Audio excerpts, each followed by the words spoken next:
దయచేసి మీ అందరినీ చేతులు జోడించి మరీ వేడుకుంటున్నా. అప్పుడొక ప్రభుత్వం, ఇప్పుడొక ప్రభుత్వం కాకుండా ప్రస్తుతం ఉన్న చంద్రబాబు ప్రభుత్వాన్నే కనీసం 5 సార్లు కొనసాగనివ్వండి అంటూ ఐర్లాండ్కు చెందిన వ్యాపారవేత్త కార్తికేయ ఏపీ ప్రజలను కోరారు. ఇలా ఒకే ప్రభుత్వాన్ని కొనసాగించడం వల్ల 2040 కల్లా ఏపీ తిరుగులేని రాష్ట్రంగా రూపుదిద్దుకుంటుందని చెప్పారు.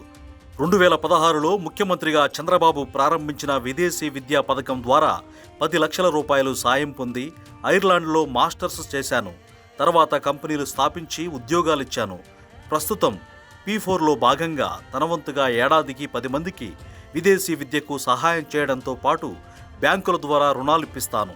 చంద్రబాబు చేతుల మీదుగా ఈ కార్యక్రమాన్ని ప్రారంభిస్తామని కార్తికేయ వెల్లడించారు. అవసరమైతే తాను ఏపీలోనే స్థిరపడి రాష్ట్రాభివృద్ధికి తోడ్పడతానన్నారు. కార్తికేయ మాటలకు వేదికపై ఉన్న చంద్రబాబుతో పాటు కార్యక్రమంలో పాల్గొన్న వారంతా చప్పట్లతో ప్రాంగణాన్ని హోరెత్తించారు. ఒక 4-5 సార్లు ఇదే గవర్నమెంట్ని మనం తెచ్చుకోగలిగితే యువత మళ్ళా వెనక్కి తిరిగి, ఖచ్చితంగా చెప్తున్నానండి, సార్ ఉన్నారని కాదు, దయచేసి ఈ ప్రభుత్వాన్ని ఇంకా కదిలించి మాకండి.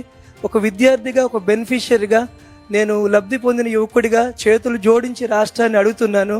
దయచేసి ఈ గవర్నమెంట్ని కన్ఫ్యూజ్ చేయొద్దు.